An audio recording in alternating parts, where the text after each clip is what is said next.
Okay. Here we go.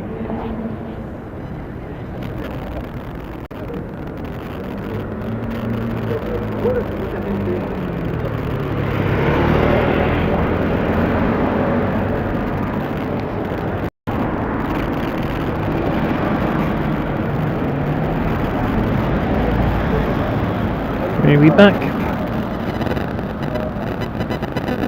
Hello, we're back. It's cut off for some reason, I'm not sure why.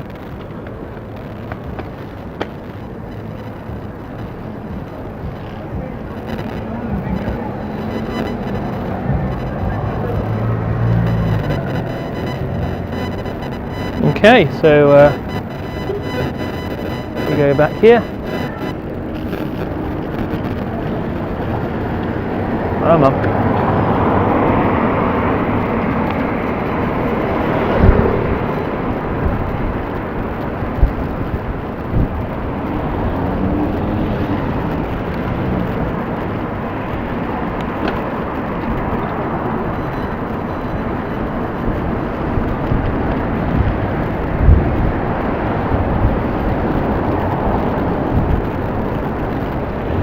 Hey!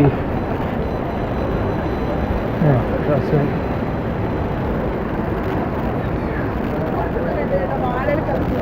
I was going to ask how much the glass was.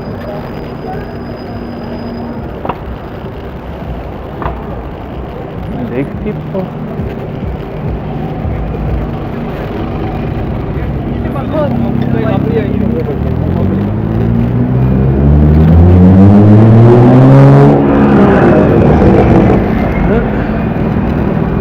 Tricked out BMW.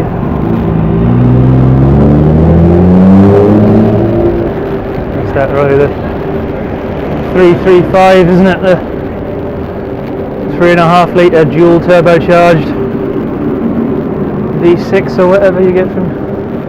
Well, this well, not the V6, but the 6-cylinder 3.5 litre double turbocharger BMW 3 Series you get. Bit of oomph, but not good on the fuel consumption.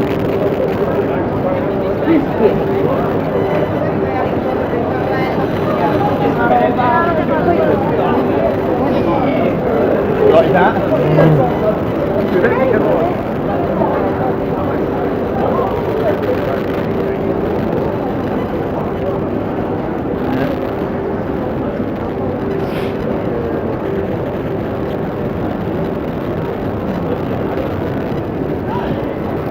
It's been nice to be out on the bike again this evening. I haven't been on this for a while. I got like flu or COVID or something late last year, like knocked a huge amount of energy out of me. I just felt a bit loath to do too much like an exercise since, but I think I just need to like get back on it again, and it sapped quite a bit of strength out of me. I need to go work and get it back again.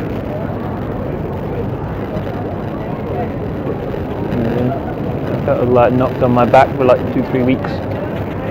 Burnt a lot of muscle. Yeah, I need to go and get it back. Now the weather's a little better.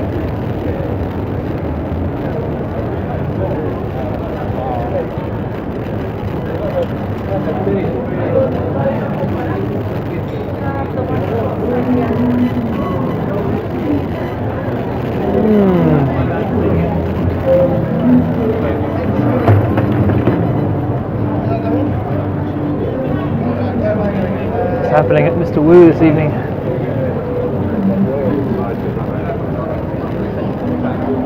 Pretty quiet at Mr. Wu.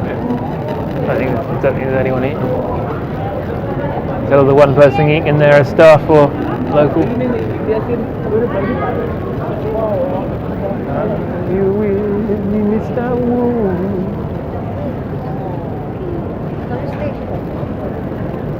Old Town 97.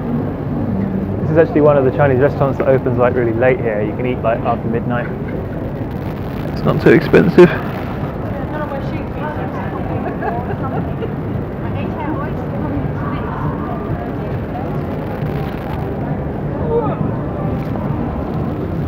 Post-abduction Shape 2.0 upgrade.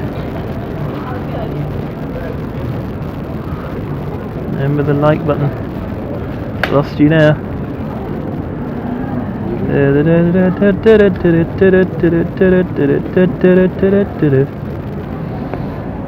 Right.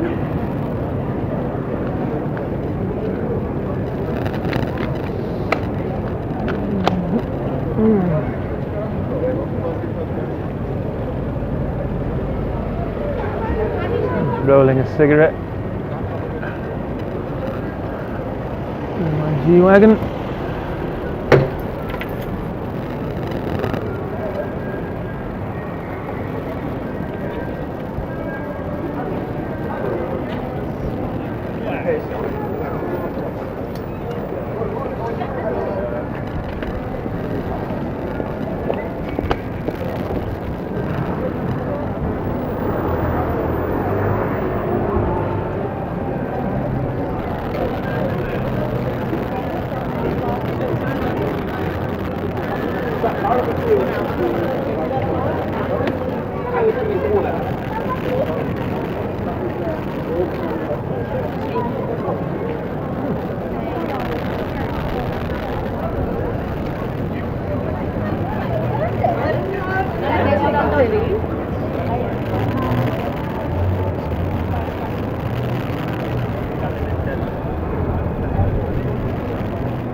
No, but it's in there.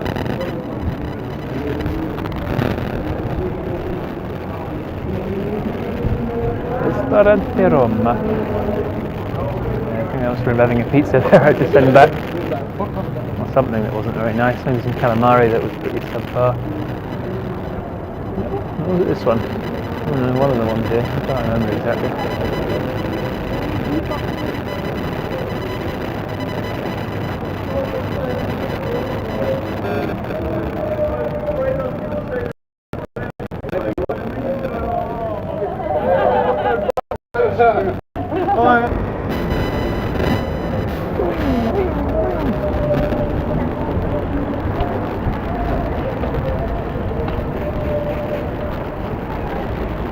Alright, let's go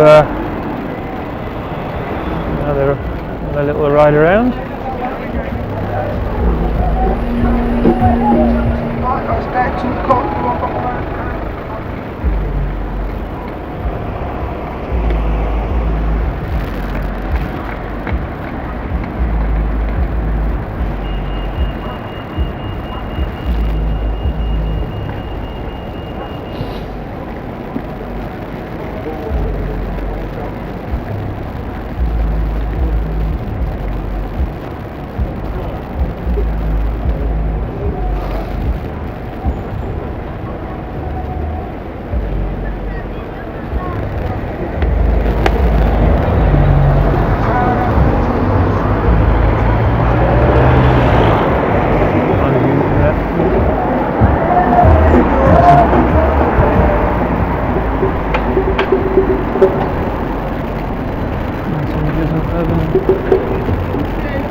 Whee! Come on.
right turn cycle phase.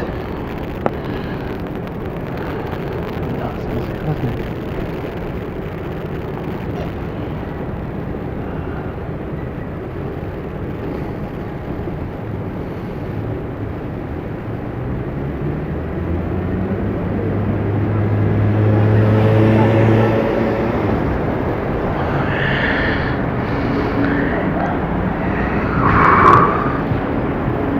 Ugh.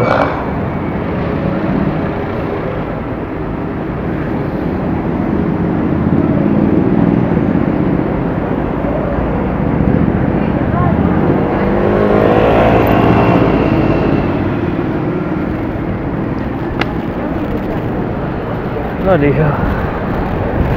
Just got like something just had unbelievably bright headlights going my face. I'm really dazzled by it now. Stars in my eyes.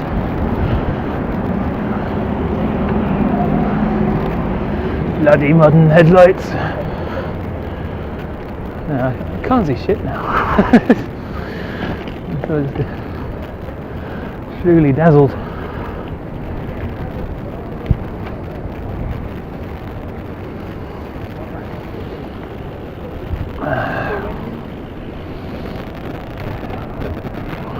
So it's on the south bank.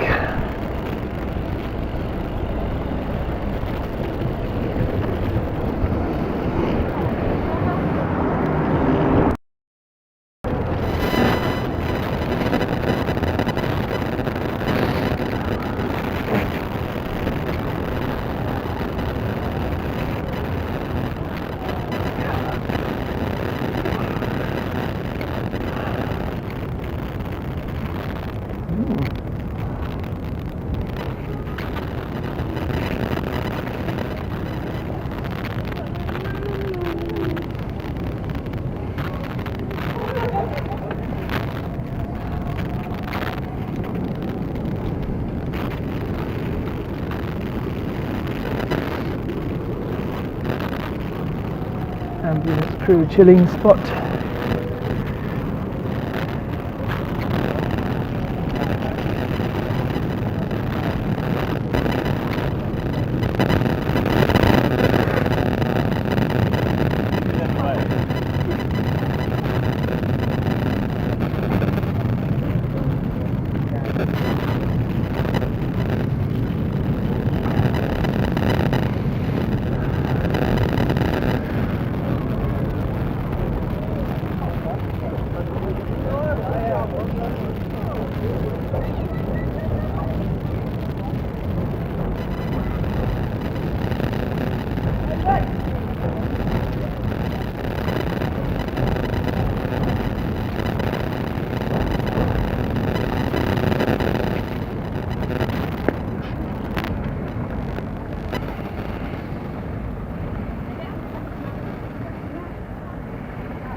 A bit of the Thames.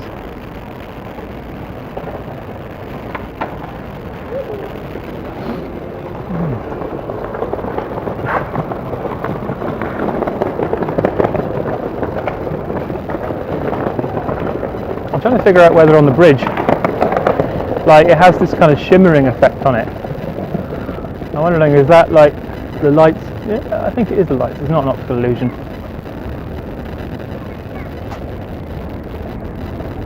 Yeah, it's weird to me.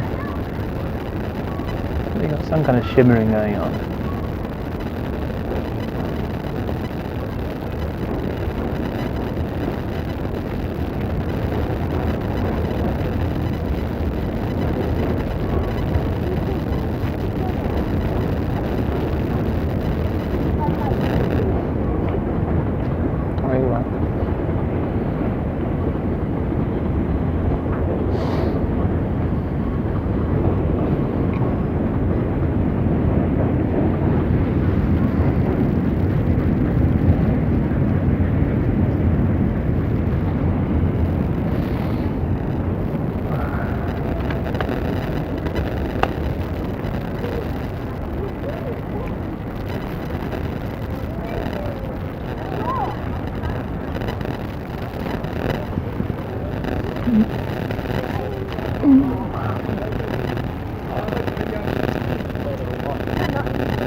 And Somerset House is lit up in blue and yellow.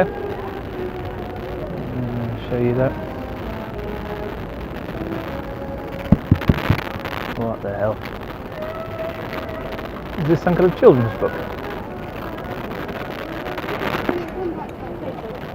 Zog and the Flying Doctors.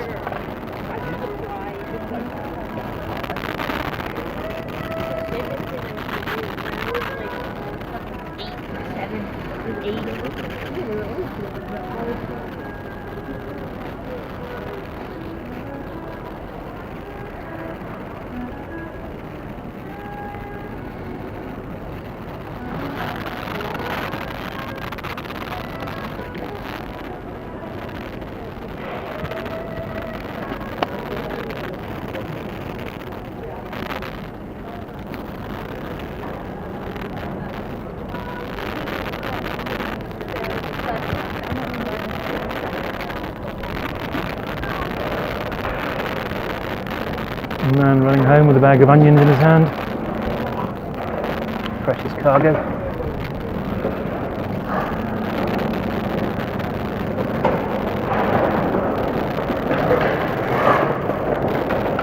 Yeah, Somerset House is lit up like the Ukrainian flag.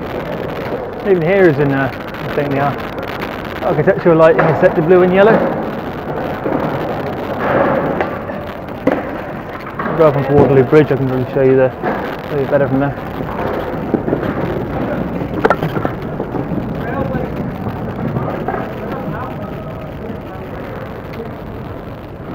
Oaxaca's Mexican street kitchen.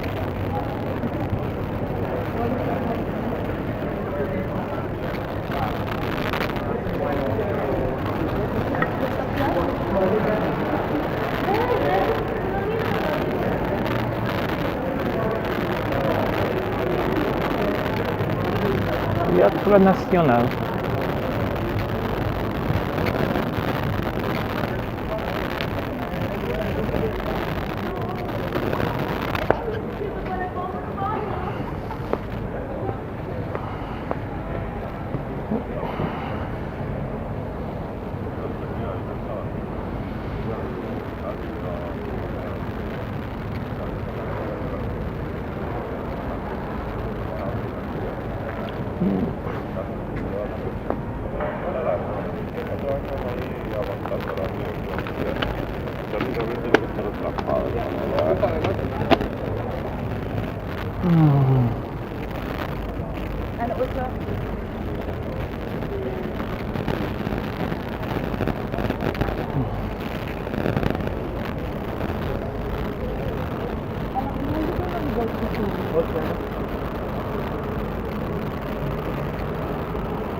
That's amazing.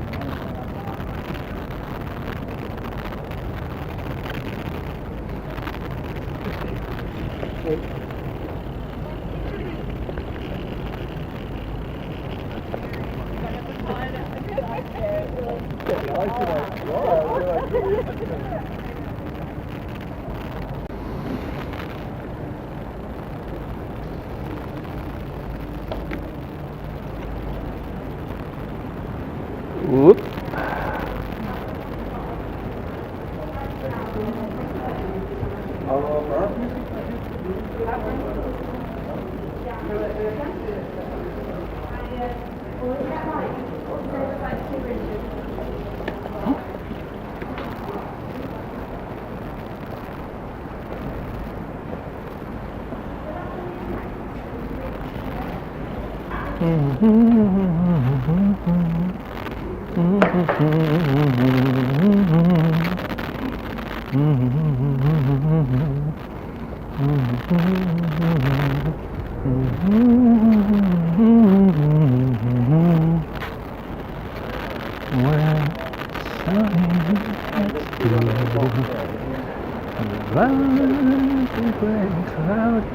They spent $1 million. And the rain begins to fall.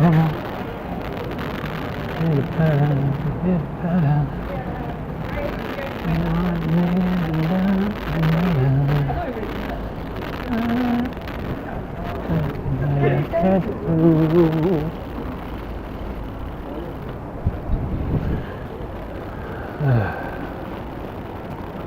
Ding ding ding ding ding ding ding ding ding ding ding.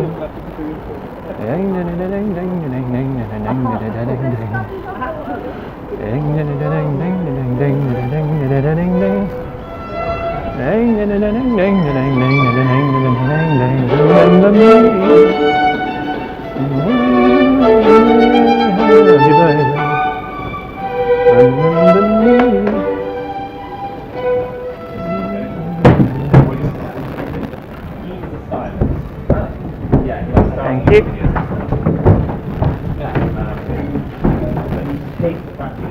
Black Friars.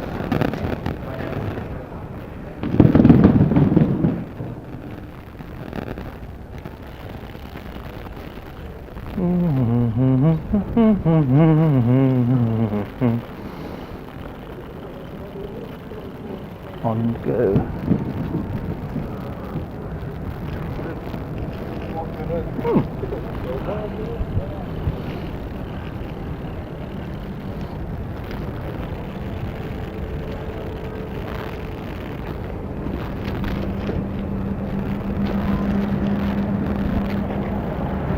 No, en la feria de Sevilla.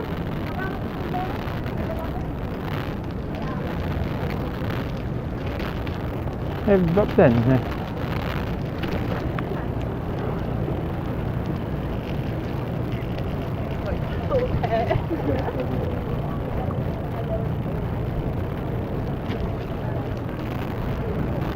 No busking, this is a residential area.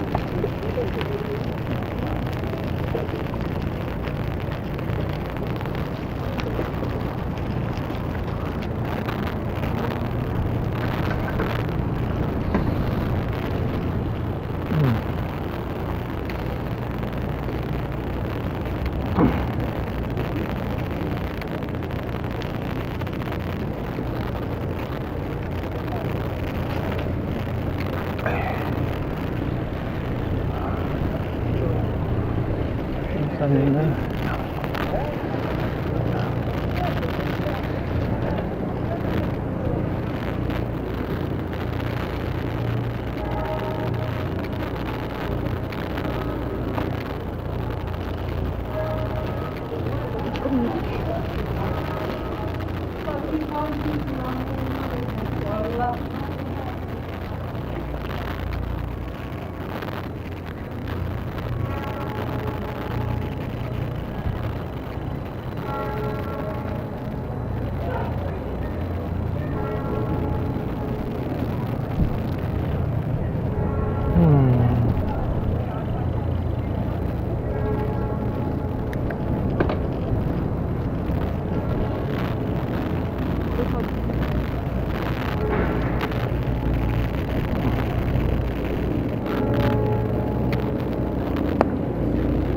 Nobody's here.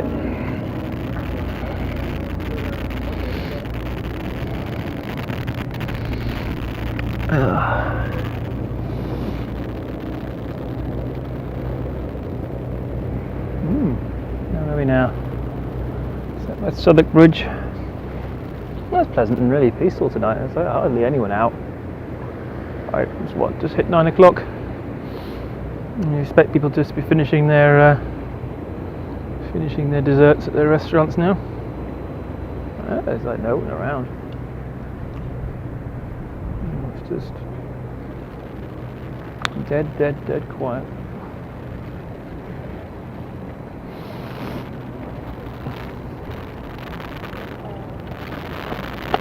It's life here, Jim, but none as we know it.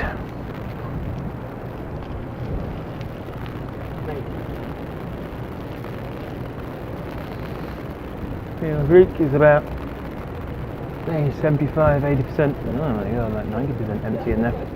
It's about 15 people in it. I'm sure you can put about 100 diners in there on a good day.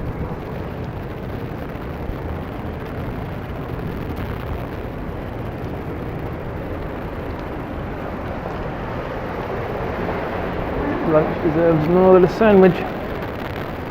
So of course is for $12.95. Yeah.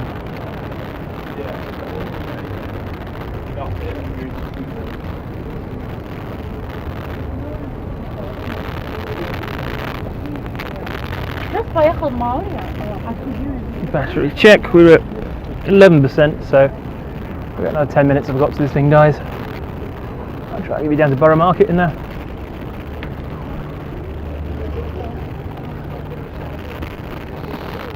Can maybe give it a bit more juice.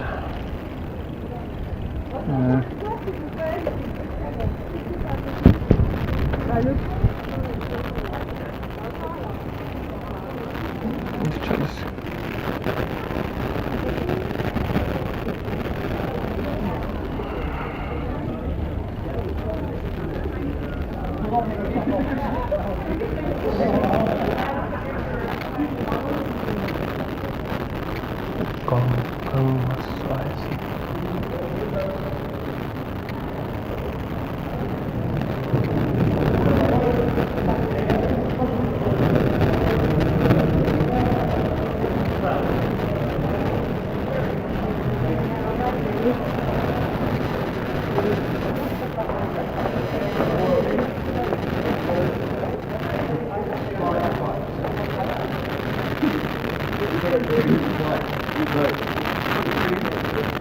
Free spread to that.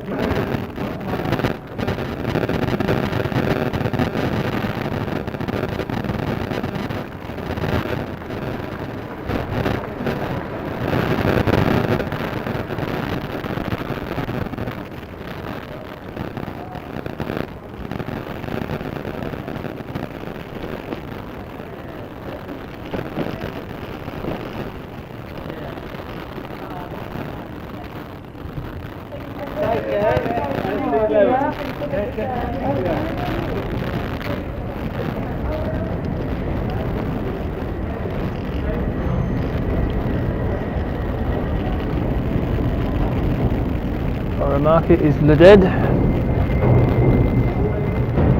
about, again, 10% capacity I think, that's what kind of running at. Expecting these days you'd be getting closer to half, but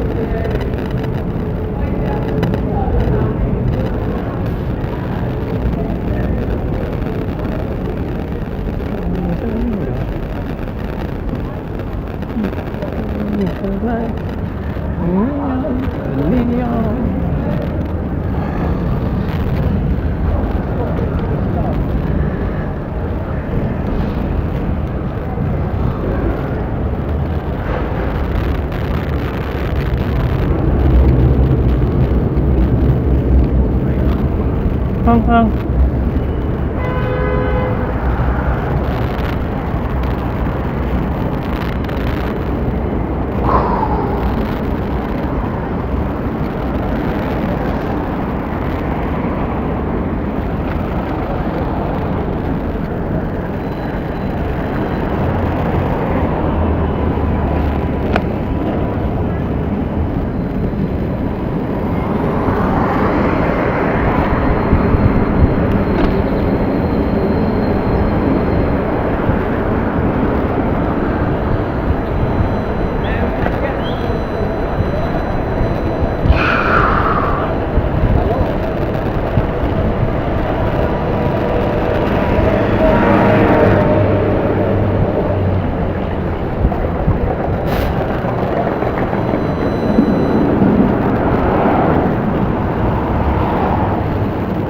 la via.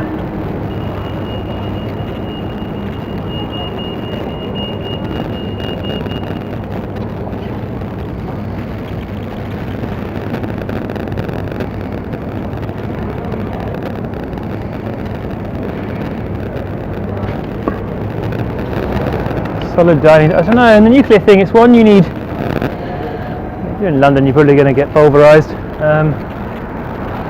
I mean, the thing is, it's not really been that well known as to what, you know, the nuclear winter thing would actually be.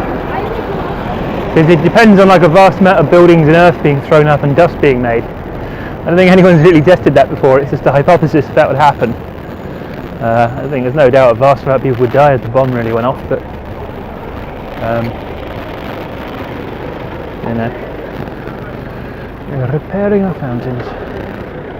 Yeah, we're going to sit and chat around that for 5 minutes. I can make the battery last a little longer.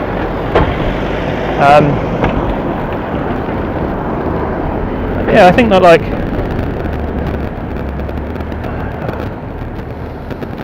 if the bomb were to go off, I don't know, you've got to have a few weeks of food on you. The more non-perishable stuff that you also have the means to heat it and cook it with, because I'd assume that your electric and gas would go pretty quickly, so stuff you can either eat out of tins or you can stash enough camping gas to keep you going for a while until you can start going out and scavenging firewood, I suppose, or anything you can burn to make heat. But supposedly there's supposed to be like, you know, high radiation outside for 2 weeks if it were to happen, and then it would die down to a level you might be able to go outside, but those of you, if you were outside, the soil would be really hopelessly contaminated. And yeah, it's like, what would you use to grow crops in for a while? Because you'd have to wait for the background radiation and all the soil to die down to the point that you could actually grow anything. Like, I don't know, I feel like, you know, the first thing that probably happened is some kind of Lord of the Flies situation. Obviously the entire global agricultural output would be severely curtailed. And most of your ability to create fertilizers and pesticides and herbicides and fungicides and all your various plant foods and minerals would be greatly diminished, so modern intensive agriculture would probably grind to a halt after a few short months. Lack of fuels, you know, lack of fuel would also make the ability to drive a tractor or something greatly curtailed. I suppose if you just, there's probably enough in reserve to keep those things going for a while, but it would be at a greatly reduced capacity. You'd be growing some horribly radioactively deformed food. The biggest thing is just, I think, the global food supply chain, which we just can't really think about now. It's become very, very fraught. And there'd be a period of time when you'd eventually go back to having to burn wood for heat, or, you know, dig coal out the ground again. All the facilities to get oil and gas industry running again would probably take a while. I assume the oil refineries would be one of the first things that would be hit. So you have that. Your electricity grid would be very damaged, right? You'd do your substations, your major substations, power lines, all that would be probably damaged pretty badly. If there was an EMP, that would probably knock a good chunk of those out, and that would take a long time to repair. Yeah, I think just like simply getting, you know, society getting food and energy back, to food, energy, and a way of getting, I suppose, roughly clean water, or at least the energy to heat and boil water, that it would be clean. And it would be a huge undertaking to do. And while you're doing that, there'd be, you know, half the country would probably be dead. But you probably lost 3/4 of your food output, so you've still got a shortfall. If you've ever watched the film Threads, it's a kind of entertaining treatise on what might happen there. You know, it kind of applies to the idea of having to work through a nuclear winter, or like what it would be, and just how it leads to the just kind of all the services and connections and procedures and institutions that you have that hold the society together would just, you know, break at that point. Your ability to communicate would go, and it'd be rather grim. It's, I think you'd be in almost a situation where you'd have to, you know, club together with people you know, build your own little community, and you know, like fend off the gangs of marauders, I think, because very shortly after everything, people will realise the best way of getting food and resources is not to grow it yourself, it's to steal it from other people. So violence, I think, would be king for quite a while, right? You need, because your semblance of government and all that would be gone, right? You kind of realise that your social contract almost is that as a person you kind of, you give up your ultimate self-agency, you really give up your ability to conduct violence to the government in exchange for having a nice society. But that would kind of go, I think. 2 helicopters flying, 3 helicopters, those are special forces ones. That's interesting. You say 3, they almost look like the ones they've got for the SAS, like, counter-terrorism team. But they've just flown straight out of Vauxhall Heliport, it looks like, and are now going up Isle of Dogs north. Someone's got the Flight Radar 24 if you want to check where they've come from and where they're going, because that's quite interesting. Like the 3 helicopters going over London at 9:15, and they're taking, I think, the riverbound heli route and then going up Isle of Dogs to get out. They're putting their foot down by the looks of it as well. Yeah, if anyone's got the Flight Radar 24, if you want to check it out, see where they're going.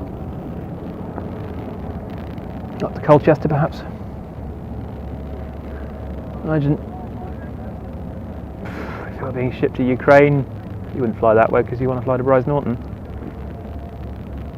But yeah, that's interesting. It's gone up the river. But yeah, that's a quite interesting flight. That was like 3 of those. They look like the helicopters that the SAS use for their like counter-terrorism stuff.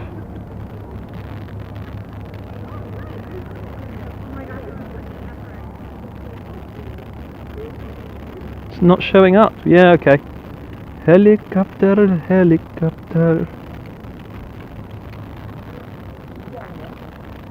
Yeah, I don't know. You've got to be like, well, what's your nutritional balance, right? Keeping just about enough flour and rice and pasta together is probably all right in terms of bulk. But it's just your protein, your minerals, your fibre. Yeah, I think you got to have a couple of crates of tins in your cupboard. I think I did that last year. I got like 2-3 big cardboard boxes and just filled them full of tins out of Poundland and stuff, and then bought like 20 kilos of rice, and then bought a load of other pasta and stuff. It's not really meant to be a full doomsday thing, but it's more like a minor supply shocks, or the shop's shut for a few days, you've got a bit of a buffer that you can, ride it out on tins for a bit until things get back to normal. I figure that's a useful thing to have. Have that. What is it? You can carry, I think, you can have something like 25 or 30 litres of fuel you can carry in your house without, any additional, like permits or anything. So, yeah, those helicopters are now trekking back. I see that flight. So they went along the Thames. I think they're just going. Yeah, they're kind of trekking a little bit north now. But yeah, that's really weird. Because you normally don't see, like, certainly civilian aircraft flying in formation like that. That's pretty normal. Like they're flying like pretty much flat out in formation down that river. So I would go with, I don't know, 2 helicopters, 3 helicopters there. Yeah. Tracking over north, so I think they went down the river a bit, and there they're going now. Kind of heading northwestish, I think. Oh, they're red lights, so it's the left side I'm seeing, the port side, I think. But yeah, I think it's just kind of good for everyone to have like a few, a few weeks of food in the cupboard, non-perishable stuff, and just rotate it out, as it gets close to its expiry date. Just eat some of it and then go buy some more tins. Carry enough fuel to get yourself out the city. A bit of camping gear.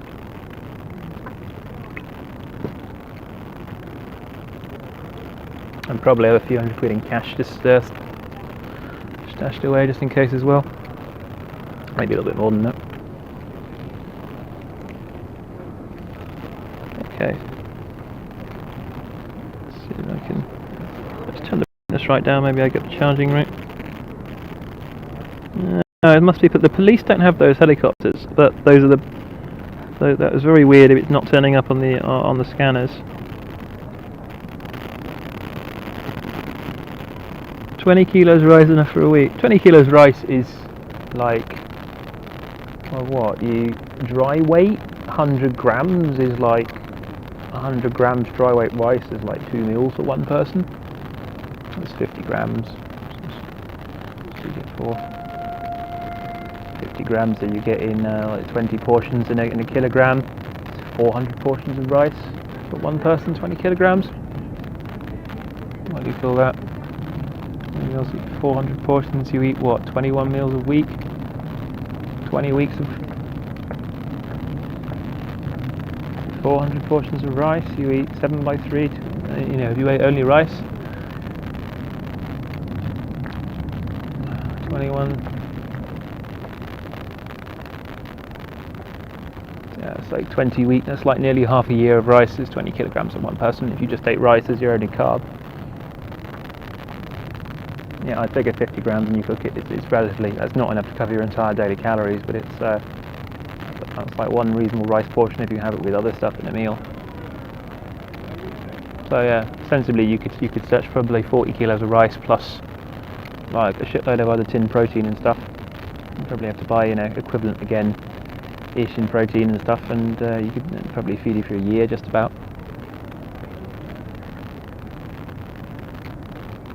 Yeah. So I guess 40 kilos of rice, the kind of rough equivalent in protein and rough equivalent in vegetables, and that would be about a year's worth of food. On an absolute base level, or you could sub it out with chickpeas, or, you know, probably bulk it out with beans and chickpeas and other things that, you know, lentil stuff that will last quite a long time in a box. But yeah. But I suppose the thing with rice, right, you need to cook it. It's not going to be very digestible if you got to plan as well to have the, you know, the fuel to heat it, because it's not going to be very digestible if you don't have that as well. And you'd probably go with, I think, you know, pasta would probably be slightly, if you couldn't cook so much, I think pasta is slightly less harsh on the stomach if you were to just have it and just, you know, soak it in water just to make it go around a bit. It wouldn't be nice, but it would be, I think, a little more digestible than just uncooked rice. So you got to say, if you're going to have that year of food, you got to have your fuel with it as well, and the water. You got to assume that proper legitimate water supplies would probably go soon, so you need enough water buffer supply until you can find essentially the fuel you need to do to kind of boil and purify the water or filter it out. Because you'll need water for cooking. One bath you can fill in your house won't last that long even for cooking and eating and drinking stuff. One thing I have seen that's quite a nice little product is you get these things called life straws. And I think there's a few different models you can get, but they're basically just like a charcoal filter that you can pass dirty water through, and you get fairly clean water at the end of it. And they seem to last for, like, you can get quite a lot of gallons of water through the thing. And it's just like a filter thing, and they cost like a few quid each to get these straws. And I think for people who go on like long range hiking and camping trips in more than a few days, they're quite useful because you don't have to carry a shitload of water with you, and you can just kind of fill up as you go along, even if you're not in like clear mountainous streams, and you're less likely to get ill from the water you fill up on the way. If it's in kind of marginal locations. Yeah.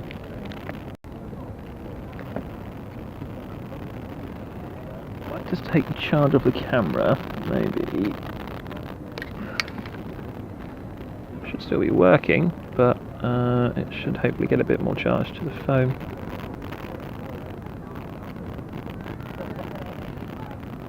Well, I think if you're trying to cut, I think it's just a simple point. If you're in some doomsday scenario, then probably going to need all the carbs you can get. So it's going to be cold out there.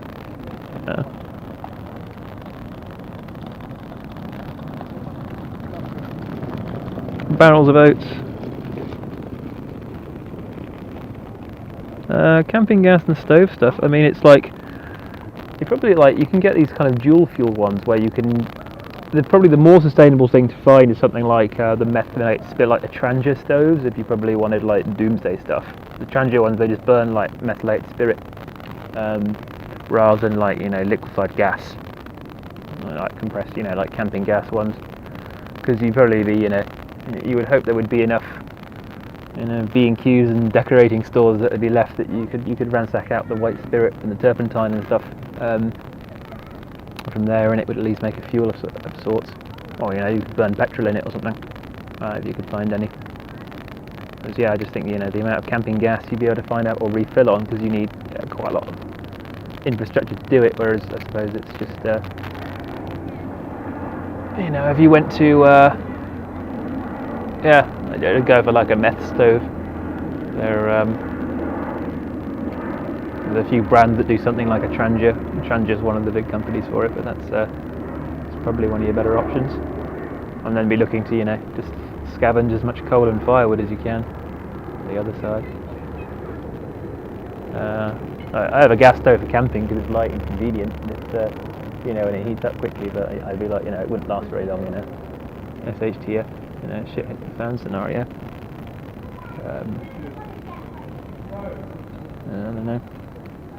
I don't know. It's kind of getting back to 1980s here again, isn't it? This could all be gone in an instant. And I think we're probably closer to this at any time we have been in the last, probably in my lifetime. It's a bit odd. A few bad diplomatic moves and it can be very bad for all of us.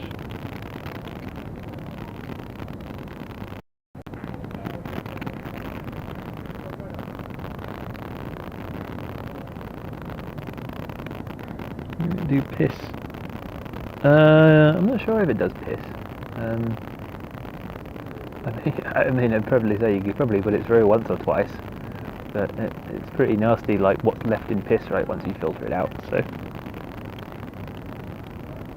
fuel.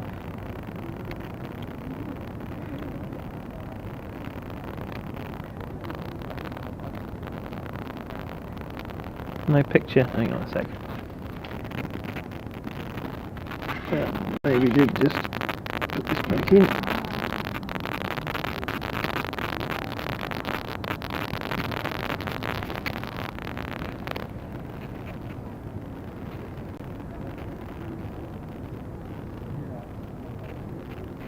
Let's see if I can get this back.